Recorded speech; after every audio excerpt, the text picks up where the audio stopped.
மிஸ்கினை நான் எந்த இடத்துலையும் தவறாகவே பார்க்கல. ஒரு மனிதன் தன்னுடைய அன்பின் வெளிப்பாடு அது உச்சம், அது என்ன வேணாலும் நடக்கும். இப்போ நம்ம ஊர் பக்கம் போனீங்கன்னா ஒரு கெட்ட வார்த்தை தான் ரொம்ப அன்பான சொல்லு. பேசும்போதெல்லாம் உட்காந்து பார்த்து சிரிச்சு தானே இருந்தீங்க. அப்போ என்ன பண்ணீங்க? எல்லாரும் உட்காந்து சிரிச்சு தானே இருந்தீங்க. அதுக்கு கை தட்டினீங்கல்ல. ஏடிஎம்கே இருக்கும் போது இந்த பிரச்சனை எல்லாம் உங்களுக்கு கிடையாது அவ்வளவா. ஆனா இப்ப ஒரு பெரிய அப்படியெல்லாம் இல்ல. நீங்க அப்படியெல்லாம் ஆட்சியெல்லாம் இழுக்காதீங்க. இது எப்பவுமே இருக்கக்கூடிய பிரச்சனை. இங்கே எளியவன் வலியவனால் வீழ்த்தப்பட்டு கொண்டேதான் இருக்கிறாங்க. நமக்கு தெரிஞ்சவரு இவர் பக்கத்து வீட்டுக்காரரு அதெல்லாம் இப்ப இல்லவே இல்லை. தரம் இருந்தால் மேல வரும். அப்படிதான் அந்த தரத்திலே மேல வந்துதான் அது நின்றுச்சு. மாணிக்கம் எந்த விதமான சப்போர்ட் இவர் கூட கேட்டாரு, நீங்க சொல்லுங்க அப்படின்னு. சொல்லவே மாட்டேன். என் குழந்தைக்கா நீ வாங்கிக்கோ, நான் எப்படி சொல்ல முடியும்? இதுல என் மேல பெரிய வருத்தமெல்லாம் இருந்துச்சு. எங்கேயாவது ஒரு சரியான ஒருத்தர் கையை பிடிச்சிக்க மாட்டோமா? சரியான ஒரு கை, ஒரு நல்ல படம்பா வாப்பா. ஏன்னா இங்க அங்கீகாரம்ன்றது ரொம்ப லேட்டா தாங்க ரிலீஸ் ஆகி ஒரு வாரத்துல கபாலி வருது. மொத்த தேட்டர்லையும் தூக்குறாங்க. வெள்ளி சனி ஞாயிறு கபாலி திரைப்படம் ஓடுது. திங்கட்கிழமை அபிராமி தேட்டர்ல திரும்ப அப்பா போடுறாங்க. நான் உடனே ஃபோன் பண்ணி என்கிட்ட நிகில் சொன்னார், நீங்கள் ராமநாதன் சார்கிட்ட பேசுங்க அப்படின்னா. நான் உடனே ஃபோன் பண்ணி, ஐயா ரொம்ப நன்றி அப்படின்னு. எதுக்கு சொல்கிற? என் கவுண்டரில் எனக்கு அப்பா டிக்கெட் கொடுன்னு கேட்குறாங்க. எனக்கு குற்ற உணர்ச்சியாக இருந்துச்சு, அதனால் நான் படத்தை போட்டேன். இது வேற ஒரு இடத்துல இருக்குது. அதை நோக்கி தான் நகர்ந்துட்டு இருக்கோம். அதுக்கு ஒரு சில சமரசங்கள்லாம் செய்யணும். அது நடக்கும் ரொம்ப சீக்கிரமாக. அது எல்லாத்துக்குமே சின்ன படங்களுக்கு ஒரு நல்ல ஒரு வீடியோ காலம் வரும் நம்புறோம். தேட்டர்ல இந்த மாதிரியான இது நடந்துட்டு இருக்கு. ஏன்னா தேட்டர்ல நிறைய நல்ல படைப்புகள் சும்மா நிறைய நல்ல திரைப்படங்கள் தேட்டர்ல கரெக்டா தேட்டரே கிடைக்கிறது இல்லை. இப்போ நம்ம படத்துக்கெல்லாம் இந்த இவர் போய் பக்கத்து தேட்டரை திறந்து பார்க்குறாரு. ஒரு காம்ப்ளெக்ஸில் 3 தேட்டர் 4 தேட்டர் திறந்து பார்த்தா உள்ள ரொம்ப குறைவான மனிதர்கள் தான் இருக்காங்க. இவர் கேட்குறாரு, அந்த தேட்டர்லேயே போய் கேட்குறாரு, இந்த மாதிரி எங்கள் படத்தை இங்கே இன்னொரு ஷோ போடலாமே அப்படின்னு. நாங்கள் சும்மா கூட வச்சுருப்போம், ஆனால் போட மாட்டோம் அப்படின்னாங்க. இதுக்கு என்ன பதில் சொல்லுவீங்க?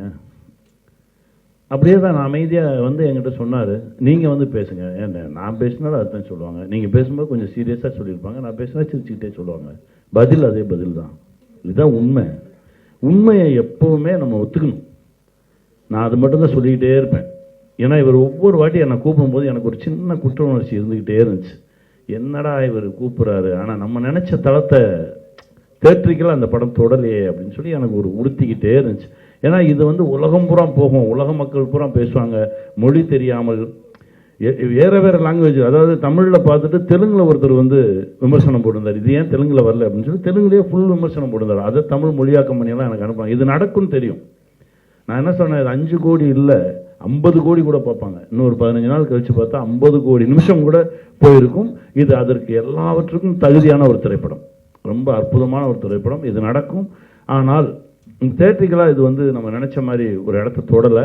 இன்னொரு விஷயம், பல தேட்டரில் இல்லை. என் ஊரில் என் டிஸ்ட்ரிக்ட்லேயே இல்லை, விருதுநகர் மாவட்டத்திலேயே போடல. 10 நாள் கழிச்சு ஏதோ வந்துருச்சு அப்படின்னாங்க. அதாவது எங்கே போய் கேட்குறது, யார்கிட்ட கேட்குறது, யார் இதை எக்ஸிக்யூட் பண்ணுறது, ஒன்றுமே தெரியல. இது என்னன்னா ஒவ்வொரு முறையும் அப்படி நடக்கும். ஏன்னா ஒரு ஒரு ஒரு கடைசி நேரத்தில் ஒரு சின்ன செக் வைப்போம். என்னென்னா இந்த மாதிரி சின்ன தயாரிப்பாளர்கள் மொத்தமாக காசை கொண்டு படம் எடுக்கிறது இல்லை. அவங்க கையிலேருந்து கொஞ்சம் எடுத்துகிட்டு வருவாங்க, அப்புறம் ஒரு இடத்துல கொஞ்சம் கடன் வாங்கியிருப்பாங்க. இப்போ அவங்க கையிலேருந்து எடுத்துகிட்டு வந்தது வச்சிருவோம், அது நம்ம கைக்கு மெதுவாக கூட வரட்டும். ஆனால் அந்த ஒரு இடத்துல கடன் வாங்கியிருக்கோம்ல, அந்த வாங்கின கடனை வட்டியோடு அந்த ரிலீஸுக்கு முன்னாடி திருப்பி கொடுத்தால்தான் அவங்களுக்கு கிளியரன்ஸ் கிடைக்கும். அதை நோக்கி அந்த பயத்தில் போகும்போது இந்த கடைசி ஒரு வாரம் 10 நாளைக்கு முன்னாடி ஒரு ப்ரெஷர் வரும். அந்த ப்ரெஷரில் எங்கேயாவது கொண்டு போய் கொடுத்துருவோம், ஏதாவது ஒன்று பண்ணிடுவோம், வாங்கிடுவோம், அந்த படத்தை ரிலீஸ் பண்ணிடுவோம். அந்த ப்ரெஷரில் போகும்போது தான் தடுமாறும். அந்த தடுமாற்றம் இல்லாமல் ஒரு சிலர் நிற்கிறாங்க, அவங்க சரியான ஒரு விஷயத்தை பண்ணுறாங்க. இதே தடுமாற்றம் தான் மாணிக்கத்திலே நடந்தது. நான் எங்கேயோ இருந்தேன், ஏங்க இருங்கன்றதுக்குள்ளே ஒரு ஒரு ஒரு ஒரு பதட்டமாக ஒரு விஷயம் நடந்துருச்சு. இது மாணிக்கத்துக்கு மட்டும் இல்லை, அப்பாவில் நடந்தது, தொண்டரில் நடந்தது, சாட்டையில் நடந்தது, அடுத்த சாட்டையில் நடந்தது. நான் என் படங்களே எல்லா படத்துலேயும் இதுதான் நடந்துட்டுருக்கு. பரவாயில்ல, எங்கேயாவது ஒரு சரியான ஒருத்தர் கையை பிடிச்சிக்க மாட்டோமா? சரியான ஒரு கை, ஒரு நல்ல படம்பா வாப்பா. ஏன்னா இங்கே அங்கீகாரம்ன்றது ரொம்ப லேட்டாக தான் கிடைக்கும். நீங்கள் 50ஆம் நாள் போஸ்ட் இன்னைக்கு படம் ஓடிட்டுருக்கு பேபி ஆல்பர்ட்டில். 32 நாள் ஆச்சா? 32 நாள் ஆச்சு ஓடிட்டுருக்கு. 35 நாள் ஆச்சு ஓடிட்டுருக்கு. இன்றைக்கும் அந்த தேட்டர் உரிமையாளர் இந்த உரிமையாளர் மாரியப்பன் சொல்லிட்டாரு 50 நாள் வரைக்கும் இந்த படத்தை நான் ஓட்டியே அவன் எத்தனை படம் இருந்தாலும் பரவாயில்ல. ஒரு பெரிய சினிமா காதலர். நன்றி மாரியப்பன். என்னன்னா படம் இருக்கு, பட் என்னன்னா அது வேலையை அது முதல் ஒரு 3 நாள் 4 நாள்ல செஞ்சிடணும். இல்லைன்னா அது அவ்வளோதான், அது வந்து புறந்தள்ளப்படும். அதுதான் நடந்தது. இருந்தாலும் தன்னுடைய மூச்சை பிடித்து கொண்டு இந்த படம் மாணிக்கம் தனக்குள்ள இருக்க உண்மை தன்மையால் இவ்வளவு தூரம் அது நின்றுட்டு இருக்கு. ஓடிடியில் வந்த பிறகும் தேட்டரில் இருக்கிற படம் ரொம்ப குறைவு, அதில் மாணிக்கமும் நின்றுட்டு இருக்குன்றது ரொம்ப பெருமையாக இருக்குது. பட் இந்த தவறை திரும்பவும் செய்யாமல், அதாவது 50ஆம் நாள் போஸ்ட் ஓட்டினா கூட பார்க்காமலே போயிடுற கூட்டமெல்லாம் இருக்குது. அதான் அந்த பக்கம் பார்த்துறாத, ஏதோ 50ன்னு ஒட்டியிருக்காங்க, அதில் கூட கௌரவ குறைச்சல். அது அந்த அந்த அங்கீகாரத்தை கொடுப்பதற்கான மனசே வராது. அது கேபி சார் அப்போவே சொல்லுவார், என்கிட்ட சொல்லுவார், உன்னை வந்து அவ்வளோ சீக்கிரமாலாம் ஒத்துக்க மாட்டாங்க, நீ உயர உயர பறந்துக்கிட்டே இரு, உன்னை நோக்கி கல் எறிஞ்சிக்கிட்டே இருப்பாங்க, எந்த கல்லையும் சிக்காமல் நீ பறக்கணும், எரியறவன் கை வலிக்கணும், அப்போ தான் ஒத்துக்குவான். அத்தனை வெற்றி நீ கொடுக்கணும், தொடர்ந்து வெற்றி கொடுத்துக்கிட்டே இருக்கணும். ஒரு 6-7 முறை வெற்றி வெற்றி வெற்றின்னு பார்த்து அப்படின்னு தான் ஓஹோ நிஜமாவே இவன் ஜெயிச்சுட்டு தான் இருக்கானோ அப்படின்றதெல்லாம் தோணும். அப்படி தான் வருவாங்க. அவ்வளோ ஈஸியாக அவனுக்கு அங்கீகாரம் கிடைக்காது அப்படின்னு சொன்னார். அதுதான் நடந்துகிட்டு இருக்கு. பரவாயில்ல, விதைச்சிக்கிட்டே இருப்போம். ஒரு முறை என் குழந்தையோட உட்கார்ந்துட்டு இருக்கும்போது நான் தைரியமாக எடுத்து போட்டேன், என் படம் அந்த பாரு, இது பாரு, இது பாரு, இது பாரு, இது பாருன்னு என் கையில் சொல்கிறதுக்கு 10 படம் இருந்துச்சு. இது போதும் நான் சினிமாவுக்கு வந்ததுக்கு, நான் அப்படி தான் பார்க்குறேன். ஆனால் என் நண்பன் நந்தா ஒவ்வொரு முறையும் பேசும்போதும் அந்த தன்னம்பிக்கையின் உச்சத்தில் பேசுவார், விடவே மாட்டார். அவர் விடவே இல்லை. இந்த நொடி வரைக்கும் மாணிக்கத்தை புட்டுச்சு அப்படியே நிற்கிறாரு. அவர் ஆசைப்பட்டதை தாண்டின ஒரு வெற்றி அவருக்கு கிடைக்கும் நான் நம்பினேன். கண்டிப்பாக கிடைக்கும், தெலுங்குல கிடைக்கும், அடுத்த மொழி வேறு வேறு மொழிகளில் எடுக்கிறதுக்கான பேச்சுவார்த்தை நடந்துகிட்டு இருக்கு. அங்கேயாவது ஒரு நியாயமான சக்தி இருந்து இந்த படத்தை ரொம்ப நியாயமாக எடுத்துகிட்டு போய் அங்கே ஒரு மாணிக்கம் கிடைக்க மாட்டாரா, அங்கே ஒரு மாணிக்கம் இருக்க மாட்டாரான்ற ஒரு ஏக்கத்தில் தான் அந்த பயணம் ஆரம்பிச்சிருக்கு. அது நடக்கும் நம்புகிறோம். சார் சந்திரகணி சார், அண்ணே வாங்கண்ணே. இது ரிலீஸ் வந்து யாரோ ஒரு ஆள்கிட்ட சிக்கிட்டு இருக்குன்னு நினைக்கிறீங்களா? ஒரு ஆள்கிட்ட சிக்கலண்ணே, அது ஒரு பெரிய கூட்டமாகவே இருக்கு. ஒரு ஆள்கிட்டலாம் சிக்கல, அது ஒரு பெரிய கூட்டமாக இருக்கு. நமக்கு தெரிய மாட்டேங்குது. என்னன்னா நம்ம வியாபாரி இல்லைல்ல, அது வேற ஒரு உலகமாக இருக்கு. இது நம்ம நான் வந்து என்னன்னா இந்த இவர் கூட நிறைய பேசுவார், இந்த இங்கே பார்த்தேன், அவரை பார்த்தேன், இவரை பார்த்தேன், எனக்கு யாரையுமே எனக்கு தெரியாது. நம்ம வேலை பார்க்க தெரியும், எடுக்கிறது. அதனால தான் படம் எடுக்கிறதே நிறுத்தணும். ஏன்னா நல்லா எடுக்கிறோம், நல்லா உழைக்கிறோம், உழைச்சிட்டு கடைசி எங்கேயோ தூக்கி கொடுத்துட்டு அது நம்ம கையிலே இல்லை, நம்ம கண்ட்ரோல்லே இல்லை. ரிலீஸுக்கு முந்தின நாள் வரைக்கும் ஒரு படம் தயாரிப்பாளர் கண்ட்ரோல்லே, இயக்குனர் கண்ட்ரோலில் இருக்கும். ரிலீஸ் அந்த காலையில் அந்த படம் ஏரில் வந்துருச்சுன்னா அதுக்கப்புறம் நம்ம கையிலே கிடையாது. அது அங்கே இருக்கக்கூடிய மனிதர்களுக்குமே நம்ம மீது ஒரு நம்பிக்கை வரணும், நம்மளை அவங்க நேசிக்கணும், அவங்க கைப்பிடிச்சு தூக்கணும். எப்போவுமே வியாபாரத்தில் மொத்தமாக அது வேற உலகமாக இருக்குது. அதை நோக்கி தான் இப்போ பார்த்துட்டு இருக்கோம். அதில் ஒரு நல்ல ஒரு ஆத்மா, நம்மளை நேசிக்கிற ஒரு ஆத்மா, சினிமாவை நேசிக்கிற ஒரு ஆத்மா கிடைக்காதான்னு பார்த்துட்டு சார். மக்களே ஒரு சின்ன படங்கள்லாம் ஓடிடியில் பார்க்கலான்னு ஒரு அதெல்லாம் வந்திருக்கா சார்? அதெல்லாம் இல்லை, மக்கள் சந்தோஷமாக பார்ப்பாங்க. நல்ல படைப்பு கிடைச்சா அவங்க ஓடிடி தியேட்டர் அப்படின்லாம் யோசிக்கவே மாட்டாங்க. மக்கள் கொண்டாடுவதற்கு தயாராக இருக்காங்க. அவங்க போய் நிற்கும்போது தியேட்டரில் படம் இருக்கணும்ல. ஒன்றும் இல்லை, அப்பா திரைப்படம் வந்து ரிலீஸ் ஆகி ஒரு வாரத்தில் கபாலி வருது, மொத்த தேட்டர்லையும் தூக்குறாங்க. வெள்ளி சனி ஞாயிறு கபாலி திரைப்படம் ஓடுது, திங்கட்கிழமை அபிராமி தேட்டரில் திரும்ப அப்பா போடுறாங்க. நான் உடனே ஃபோன் பண்ணி என்கிட்ட நிகில் சொன்னார், நீங்கள் ராமநாதன் சார்கிட்ட பேசுங்க அப்படின்னாங்க. நான் உடனே ஃபோன் பண்ணி, ஐயா ரொம்ப நன்றி அப்படின்னு. எதுக்கு சொல்கிற, என் கவுண்டரில் வந்து எனக்கு அப்பா டிக்கெட் கொடுன்னு கேட்குறாங்க, எனக்கு குற்ற உணர்ச்சியாக இருந்துச்சு, அதனால் நான் படத்தை போட்டேன். திரும்ப அப்படியே ஆரம்பிச்சது. இது படம் செய்யும், படம் தன்னுடைய வீரியத்தை அது காட்டும். அதுதான் நடந்துட்டு இருக்கு. அந்த வீரியம் தான் இன்னைக்கு பேபி ஆல்பர்ட்டில் யாருமே போய் நாங்கள் கேட்கல, சார் எங்கள் படத்தை போகணும். அது நடக்குது. சினிமாவை நேசிக்கிறவங்க ஒரு நல்ல படைப்பு நம்ம தேட்டரில் இருக்கட்டும். ஏன்னா எங்கெங்கேயோ தேடி பார்த்துட்டு பார்க்காதவங்க வந்து பார்க்கட்டுமே அப்படின்னு சொல்லி அவங்க வச்சுருக்காங்க. உண்மையிலே அவங்களுக்கெல்லாம் வந்து 2 கரம் கூப்பி வணங்குறோம் எங்களுடைய டீம்.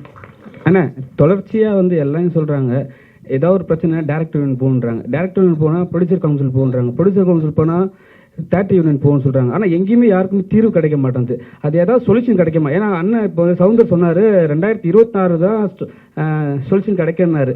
இல்லை அது நான் உங்ககிட்டே கேட்குறேன், நீங்களே சொல்லுங்கள். ஒருவேளை ஆட்சி மாற்றம் வந்தால் தான் இது நடக்குமா? உங்கள் கேள்விக்கு முன்னாடி இப்போ ஒரு சின்ன பதில் சொல்ல வேண்டியது இருக்குது. ஏன்னா அண்ணன் நாங்கள்லாம் என்ன நினச்சிக்கோம், தெலுங்குல அந்த படம் இப்போ வந்து பண்ணிகிட்டு இருக்கோம், ஒர்க் பண்ணிட்டு இருக்கோம். கான்ஃபிடென்ட்டாக அங்கே பல கோடிகள் சம்பாதிக்கும் நான் ஒரு வேலை செஞ்சுட்டு இருக்கோம், நம்பிக்கை. ஏன்னா அங்கே எங்களுக்கு கிட்டத்தட்ட 220 தேட்டர் கிடச்சிருச்சு.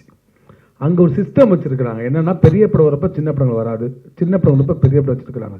அந்த பிரச்சனை அங்கே வந்து கிடையாது, இங்கே இருக்க பிரச்சனை கிடையாது. தபன்னு 12 படம் 20 படம் சிஸ்டமேட்டிக்கே இல்லாமல் இருக்கிறத நம்ம சிண்டிகேட் பண்ணி சிஸ்டமேட்டிக் பண்ணி ஃபில்டர் பண்ணால் இவரோட பிரச்சனைகள் இவரோட வேதனைகள்லாம் அடுத்தடுத்த வர காலங்களில் தீரும்னு நம்பிக்கை. நம்ம பிரச்சனை அது சொன்ன இல்லை உங்க அப்பான்னு சொன்னீங்களா, உங்க லைஃப்ல தொடர்ந்து நடக்குது, அதுக்கு சொல்றேன் அப்பா தாட்டேன்னு சொன்னீங்களா, அதுக்காக சொல்றேன். அந்த சிஸ்டமேட்டிக்கா சின்ன படம் வரப்ப பெரிய படம் வரக்கூடாது, ஒரு அதர் டப்படி வரக்கூடாது, 12 படம் வரக்கூடாது. நம்ம வந்து ஃபில்டர் இல்லைண்ணா. இப்போ இது வந்து நான் நேரடியாக கேட்குறேன், ஏடிஎம்கே இருக்கும் போது இந்த பிரச்சனைலாம் உங்களுக்கு கிடையாது அவ்வளோவா. ஆனால் வந்து இப்போ ஒரு பெரிய அப்படியெல்லாம் இல்லை, நீங்கள் வந்து அப்படியெல்லாம் ஆட்சியெல்லாம் இழுக்காதீங்க. இது எப்பவுமே இருக்கக்கூடிய பிரச்சனை. இங்கே எளியவன் வலியவனால் வீழ்த்தப்பட்டு கொண்டே தான் இருக்கிறாங்க. இது வந்து நீங்கள் இந்த ஆட்சி அந்த ஆட்சியெல்லாம் சொல்லவே சொல்லாதீங்க. இங்கே வலியவனுக்கு தான் இங்கே வந்து பலமே தவிர எளியவன் நான் நல்லவன் மாணிக்கம் மாதிரி ஒருத்தன் நான் மாணிக்கம் படம் ஒரு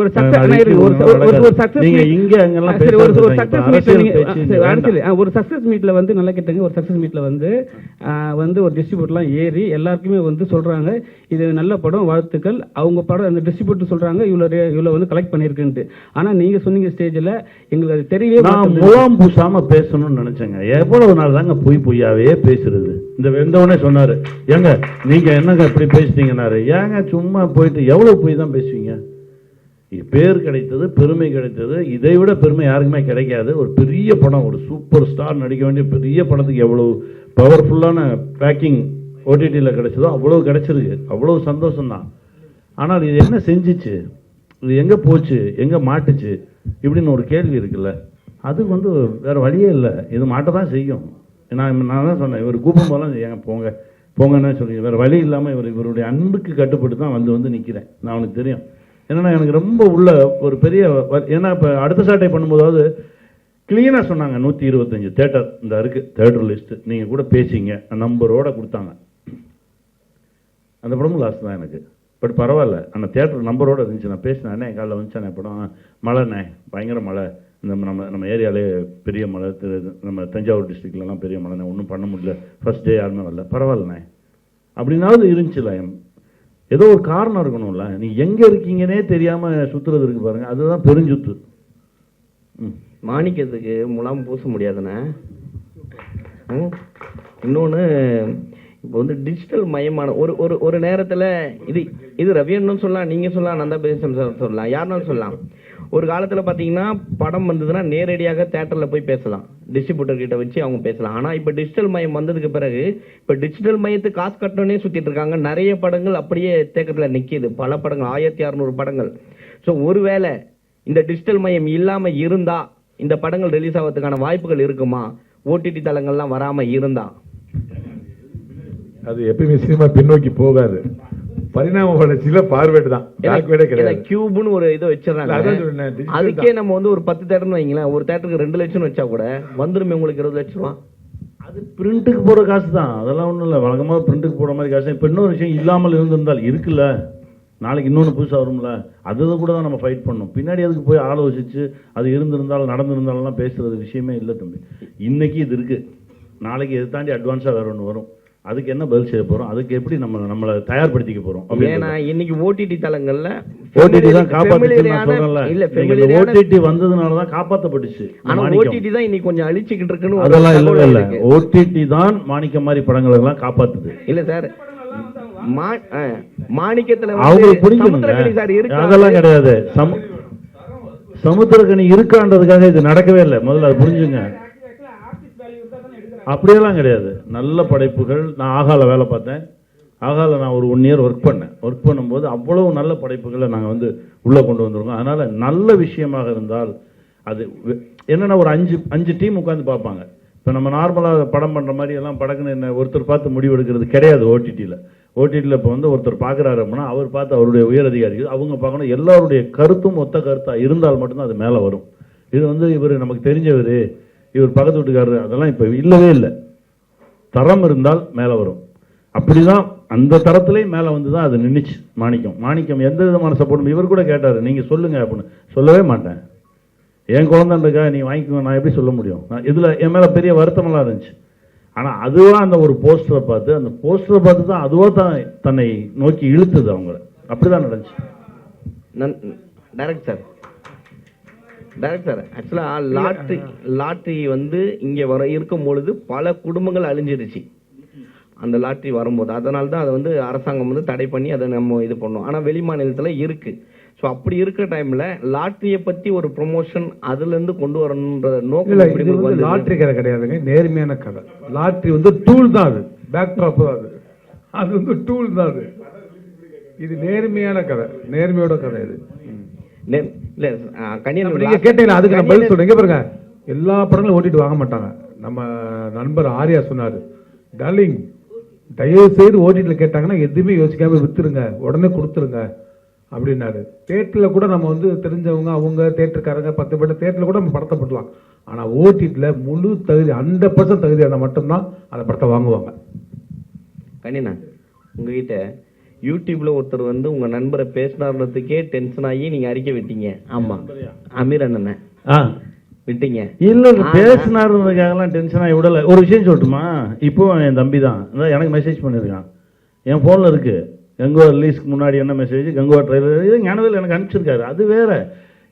இவர் அவரை பற்றி குறையா பேசிட்டாரு, அவர் இவரை பற்றி கூட பேசிட்டாருன்றதெல்லாம் என்னுடைய இதுவே கிடையாது. நான் இருந்தேன், எனக்கு தெரியும், தெரிஞ்சதை நான் சொன்னேன், அவ்வளோதான். இதுல ஒண்ணுமே இல்லை. இப்போ அதே தான் கேட்கறேன். எதுக்கு இதே மாணிக்கத்துக்கு முன்னாடி திரு போடணும் அப்படின்னு சொல்லியிருக்காங்க. ஆனா திரு போட்டு இங்க நம்ம உலகமே கூப்பிடுற இளையராஜா வந்து இதே பொது மேடையில வந்து ஒருத்தர் வந்து எல்லாருக்காலையும் விழுந்து மன்னிப்பு கேட்டார்ல. இல்ல அது கூட கேட்கறது வாடான்றதுக்கும் அவர் தான் மன்னிப்பு கேட்டாரு. என்னன்னா அவர் அதற்கான விளக்கமும் சொல்றாரு.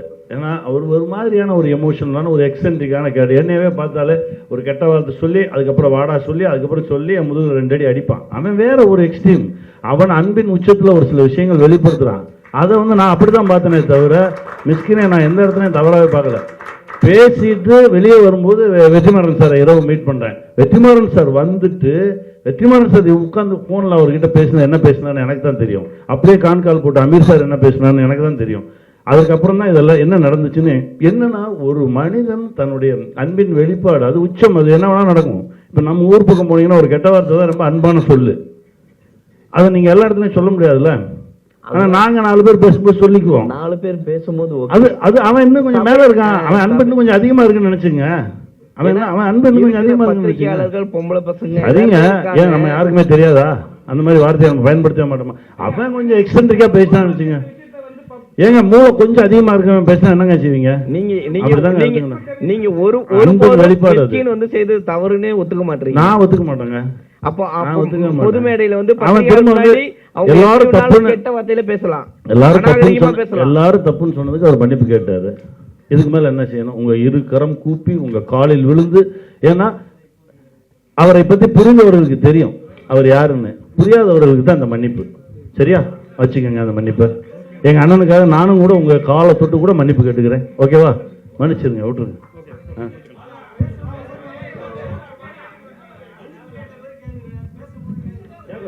பேசும்போதெல்லாம் உட்காந்து பார்த்து சிரிச்சு தானே இருந்தீங்க. அப்ப என்ன பண்ணீங்க? எல்லாரும் உட்காந்து சிரிச்சு தானே இருந்தீங்க. அதுக்கு கை தட்டினீங்கல்ல. அவர் பேசும்போதெல்லாம் உட்காந்து சிரிக்கிறது.